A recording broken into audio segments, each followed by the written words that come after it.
Hello, and welcome back to another episode of Skyrim Plus. Today we're featuring Thistle's Lair. Let's check out the map. Here we are at Thistle's Lair. We're halfway between Helgen and Falkreath, and here we are again at Thistle's Lair. As we arrive back at our opening scene, you can see the top of the waterfall is right next to the back of Thistle's Lair, which is right next to a couple of aspen trees, which is right next to a candlelit stairway that leads us to the home. We'll drop down and run up the stairs.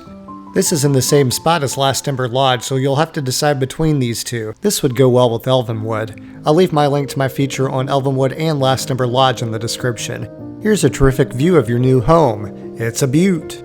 Let's start by touring the outside. Behind where we were standing earlier, we have a wood chopping block. And then as we turn, we've got a grouping of mushrooms. And this big white mushroom, it doesn't yield anything as far as harvesting goes, but it does look cool.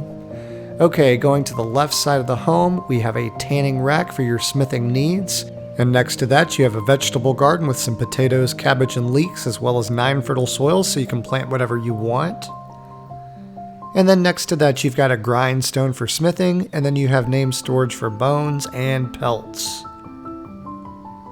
Alright, let's check out the other side of the front of the home and see what it has to offer.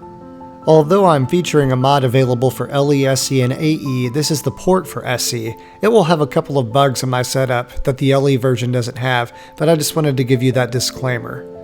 Okay, look at that cool fountain. You have some salmon that's harvestable and a light for night. And then look at that cool window underneath the moss. We'll probably see that later in the tour, but now it's time to go inside and see what that has to offer.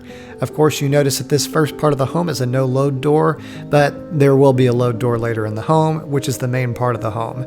We start over here with a staff enchanter, and then in this box beside that, we have name storage for ammunition, and then we have some static clutter next to that, and then this box with the drinks in the pot is general storage.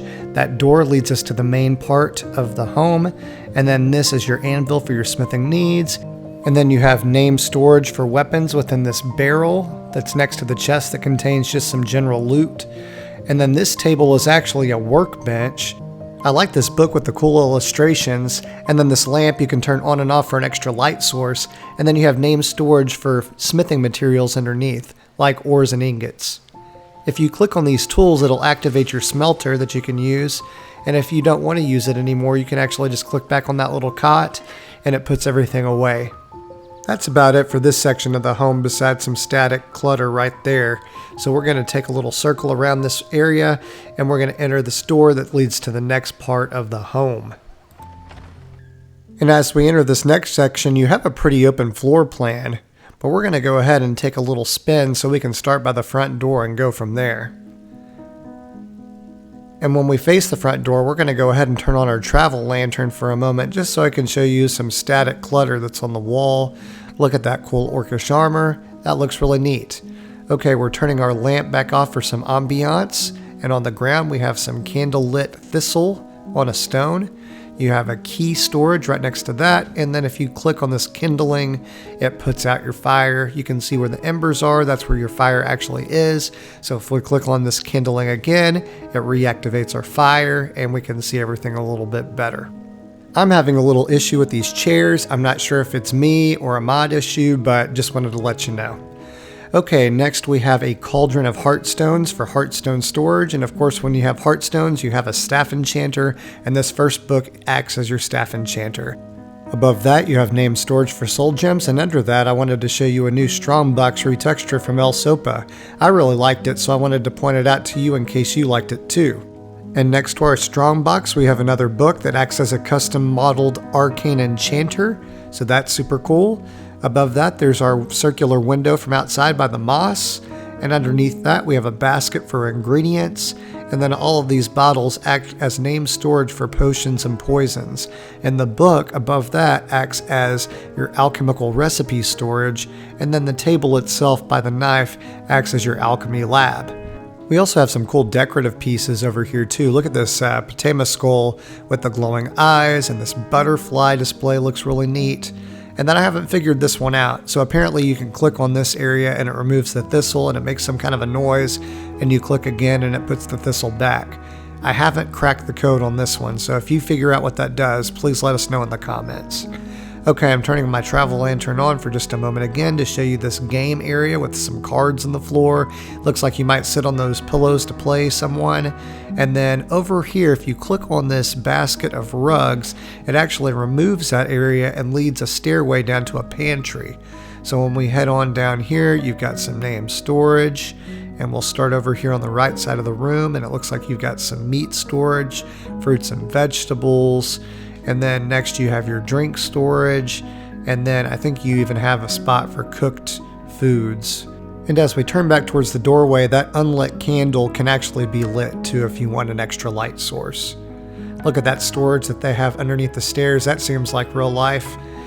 Okay, then you can click on this basket right here, and then that restores your game area instead of the access to the pantry. And over here on the shelves in the corners, you have name storage for clothes, hats and helmets, and more. And then on the ground next to that, you have a custom modeled chest. And then next to that, you have some book storage where those books are. And then you can see that I'm having some problems with those textures over there. I'm not sure exactly what's going on there. I do like the gigantic dream catcher. It looks like you could probably sit on the side of your bed or lay down and go to sleep. You have a shrine of Kenrith behind your dream catcher. And then look at this cool Spriggan statue. That looks awesome. Right next to the Spriggan statue, you have a throne. And right next to the throne is a door that leads you to the spa. Let's start by turning around and facing the front door and starting from there. Okay, there's the door, and it looks like we've laid out some clothes for after we're done in the tub. And you also have some thistle displayed on some stones, hence the name Thistle's Lair. And then you have a nice fire, and you can activate that fire by clicking on the firewood right next to the tub. It looks like you have some pillows you could probably try to sit on. And then there's the tub itself with some running water. You can turn that off by the pull handle right next to where the water is being released. And then you have a little stairway that walks up to the tub. Okay, that's a nice little area for you to relax in after a long day of adventuring. Let's see what's next. Now that we're back in the main space, we'll turn right. And we'll discover that during the porting process, the wall coverings from the original mod are missing. The ropes next to it on the wall are supposed to turn the wall coverings on and off, but for me that doesn't seem to work. And where the rug is missing, there's a secret panel to activate. When revealed, you have a secret library. You can store books, spell tomes, stationery, notes, letters, and journals. And you also have this handy dandy map of Skyrim to plot out your next move. And for another plot twist, within the secret room, there's another secret panel that contains a safe and a spot for your artifacts and valuable items. It's a secret within a secret.